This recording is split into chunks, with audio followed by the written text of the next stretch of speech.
Elections have, for a long time, been pretty much public relations extravaganzas. They only marginally deal with issues. They're mostly show. They're run by the public relations industry. It has a goal. Advertisers, for one thing, are interested in making money. But there's a general goal, and that is to create a certain kind of society, a society in which uninformed people make irrational decisions. That's essentially the structure of presidential campaigns. And it's very strikingly similar to the way the same institutions, advertisers, public relations, it's the same way they try to construct markets. I mean, if you take an economics course, you're taught that markets are based on informed consumers making rational choices. But anyone who's ever looked at a television ad knows that the goal of those who structure the market is to create uninformed consumers who make irrational choices. If markets were structured the way they're supposed to be in principle, then say General Motors, if it wanted to advertise on television, it would have a brief advertisement saying, here are the characteristics of the models that we have for sale next year. Well, that's a way to create informed consumers who will make rational choices. That's what maybe Consumer Reports tries to do. But certainly General Motors doesn't try to do that. They put there's an ad with a football hero or an actress or something with a car doing some impossible thing like shooting up into the sky or whatever it may be. Well, that's undermining markets, and it's for good reasons.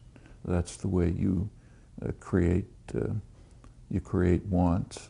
You try to delude people into pursuing what you want them to do, namely buy your car, not someone else's, and so on. And the same institutions undermine democracy in the same way. So in a functioning democratic society, first of all, we could begin with the primary system. Take, say, the New Hampshire primary, first primary. In a functioning democracy, the way it would work is that people in a town would get together in whatever form they have, town meetings, whatever it may be, and try to work out the policies that they would like to see implemented. It doesn't have to be uniform, they may disagree, but some range of policies that they think are significant. And then if a candidate, and they would either select their own representatives, or else if some outsider wanted to be their representative, let's say a presidential candidate, he would be permitted, he or she would be permitted to come to town and not to talk to the people, but to listen to them.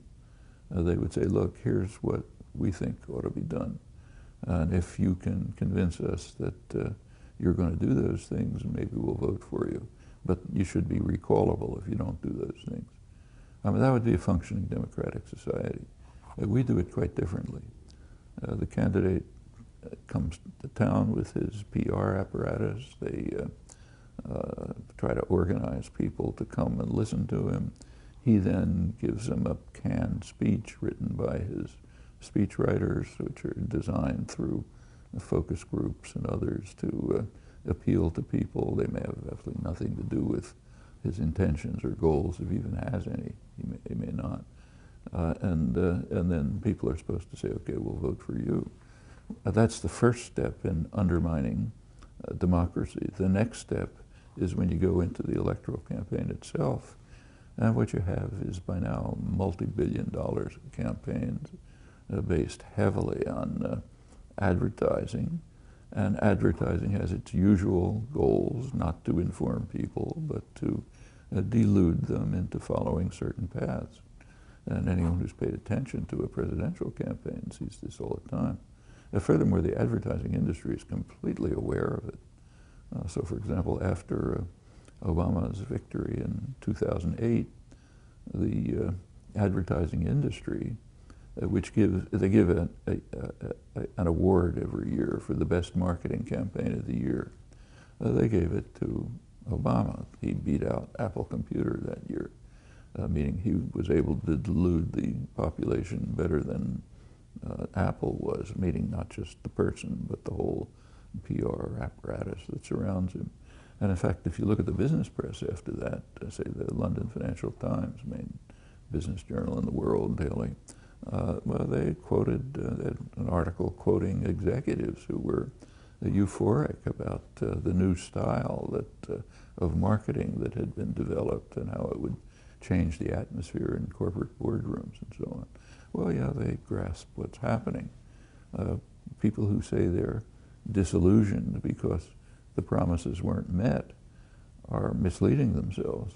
And first of all, very few promises were ever made. It was carefully designed, the marketing campaign, as all are, so that it's pretty vague and not too many specifics. And the specifics are often ignored because they're just part of the system of trying to bring the public to vote for me, not because I'm representing their interests and concerns, but because I've had a better way of deluding them than the other candidate. This is an exaggeration, of course. There's more to it than this, but to a pretty good first approximation, that's the way in which the general public relations system, advertising industry and others, it's the way in which they undermine markets and the way in which they undermine democracy, and essentially for the same purposes and by similar means.